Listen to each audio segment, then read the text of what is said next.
കള്ളന്മാരുടെ ആശാനായ കേളുവാശാനിലേക്ക് ഞങ്ങൾ എത്തുന്നത് അങ്ങനെയാണ്. പിന്നീട് കള്ളം ബെന്നിയിലേക്ക്.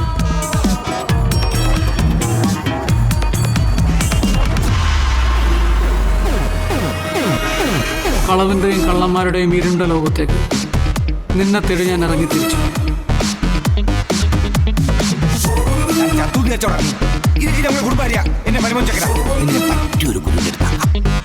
ഞാനെന്ത് പറയാനാ, ഞാൻ പറ്റില്ല.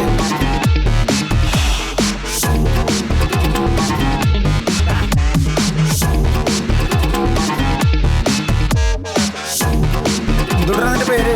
മനോജ്. 2 ദിവസം കൂടി നോക്കട്ടെ, എന്നിട്ട് തീരുമാനിക്കാം കൂടെ കൂട്ടണോ വേണ്ടത്.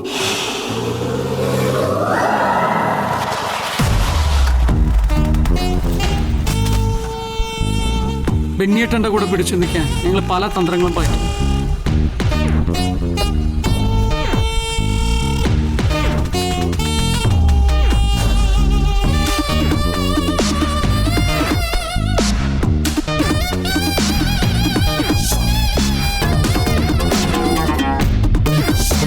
തമിഴ്നാട്ടിലെ തിരുട്ട് ഗ്രാമത്തിൽ വരെ നിന്നെ അന്വേഷിച്ച് ഞങ്ങൾ എത്തി.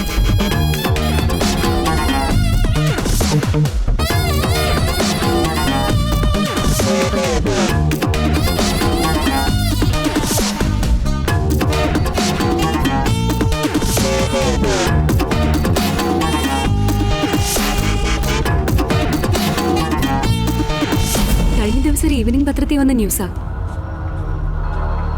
വാർത്തയുടെ ഇൻട്രോ വായിച്ചപ്പോൾ തന്നെ അച്ഛൻ്റെ അമ്മയുടെ മർഡറുമായി എന്തോ റിസംബ്ലൻസ് എനിക്ക് തോന്നി. ഇതിൽ പറയുന്ന ക്രൈം നടന്ന സമയത്ത് വേറെ പത്രങ്ങൾ എടുത്താൽ നമുക്ക് കേസിനെ കുറിച്ചുള്ള കൂടുതൽ ഡീറ്റെയിൽസ് കിട്ടില്ലേ?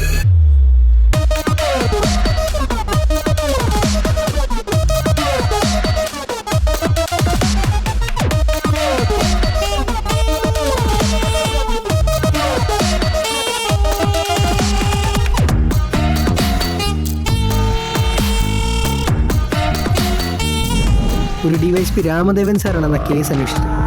നാളെയാണ് സെഷൻസിൽ ആ കേസിന്റെ ക്രോസ് എക്സാമിനേഷൻ. കോടതിയിലേക്ക് കൊണ്ടുപോകേണ്ട രേഖകൾ ചിലപ്പോൾ ഓഫീസർമാർ കോർട്ടേഴ്സിലേക്കോ വീട്ടിലേക്കോ കൊണ്ടുപോകാറുണ്ട്. എങ്ങനെയെങ്കിലും അത് പരിശോധിക്കാൻ പറ്റിയ കേസിന്റെ കൂടുതൽ ഡീറ്റെയിൽസ് നമുക്ക് കിട്ടും. എന്താ ഇവിടുത്തെ ആളുടെ ജോലി? പോലീസിലാണോ സാർ? DYSP special branch.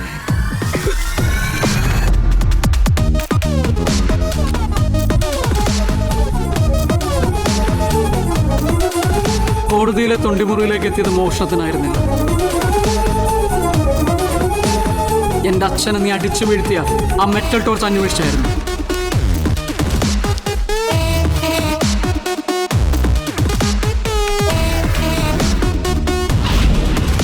ആരും അറിയാതെ എല്ലാം ഒളിപ്പിച്ചു വെച്ചിട്ടും ഒടുവിൽ ഒരാൾക്ക് മുമ്പിൽ എനിക്കെല്ലാം തുറന്നു പറയേണ്ടി വന്നു. പണമുണ്ടാക്കുകയോ അതിനുവേണ്ടി മോഷണം പഠിക്കുകയോ അല്ല നിന്റെ ഉദ്ദേശമെന്ന് മുമ്പേ എനിക്ക് തോന്നിയിരുന്നു. ഇനി പറ, നിന്റെ കണ്ണുകളിലിരിക്കുന്ന കനലുകളുടെ ശരിക്കുള്ള അർത്ഥം എന്താണ്?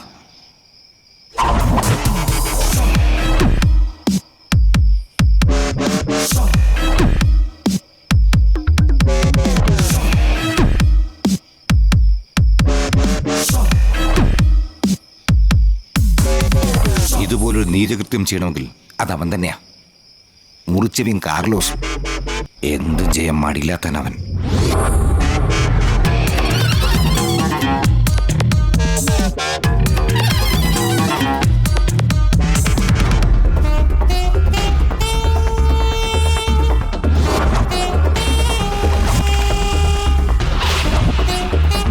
അവനെ തിരയേണ്ടത് പുറത്തല്ല.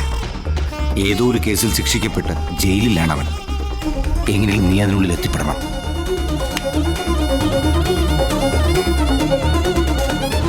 ജയിലിലെത്തിയാൽ എത്രയും വേഗം നീ കാര്യങ്ങളെല്ലാം പിന്നെ ധരിപ്പിക്കണം. അവൻ കൂടെ ഉണ്ടാവും. അവൻ വേണ്ട ചെയ്യും. ഞങ്ങൾ ഓരോരുത്തരായി ജയിലിലേക്ക് എത്തിയത് പോലും കൃത്യമായ ആസൂത്രണമായിരുന്നു. അതാണ് കാർലോസ്. ഐറ്റം നമ്മുടെ ഡിപ്പാർട്ട്മെന്റ് തന്നെയാണ്, പക്ഷെ റൂട്ട് വേറെ.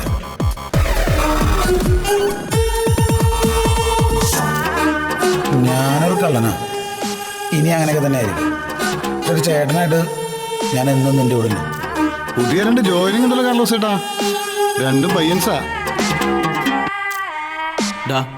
അതാ ഞാൻ പറഞ്ഞു, ഒന്നുകിൽ ആത്മഹത്യ, അല്ലെ ഞാൻ പറഞ്ഞ മറ്റേ കാര്യം. ഈ 2 ഓപ്ഷൻ അല്ലാണ്ട് നമ്മളെ മുന്നിൽ വേറെ വഴിയില്ല. എന്ത് വേണമെന്ന് നീ തീരുമാനിക്കും.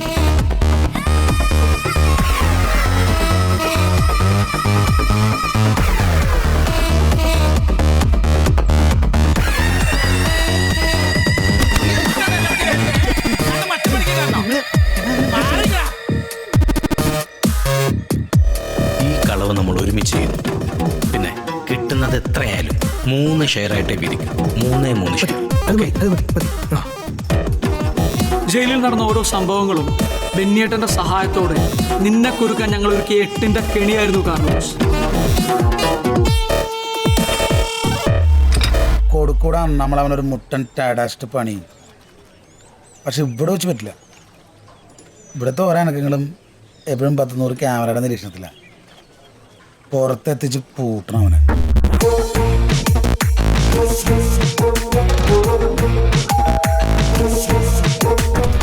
നിനക്ക് മേലുള്ള വിധി നടപ്പിലാക്കും മുമ്പ് കൊലയാളി നീ തന്നെയാണെന്ന് സ്ഥിരീകരിക്കാനുള്ള അവസാനത്തെ തെളിവെടുപ്പിനായിരുന്നു നിന്നെ അന്ന് ഞങ്ങൾ ഷീലയുടെ മുമ്പിലേക്ക് എത്തിച്ചത്. ഇതുപോലൊരവസരം ഇനി നമുക്ക് കിട്ടില്ല. എഴുന്നേക്കും മുമ്പ് ഇവിടെ ഇട്ട് തീർക്കണം.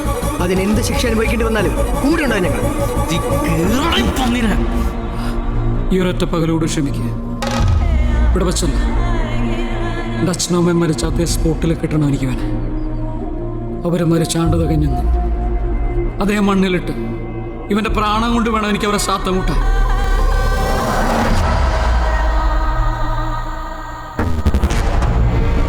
വണ്ടിക്കാളുകൾ വലിക്കുന്ന ചക്രം പോലെ ഓരോ കർമ്മത്തെയും അതിൻ്റെ കർമ്മഫലം വിടാതെ പിന്തുടരും. അടുത്ത ജന്മത്തിലെങ്കിലും ഒരു നല്ല മനുഷ്യനായി ജനിക്കാൻ പ്രാർത്ഥിക്കുന്നു. അന്ന് നടത്തേണ്ടിയിരുന്നതിൻ്റെ മാമോദിസ പെരുന്നാള് ഞങ്ങൾ ഇപ്പം നടത്താൻ പോവാ. ഔട്ടാ, ഇവനെ കുളിപ്പിച്ചൊരുക്കാനുള്ള തേനെടുക്കടാ.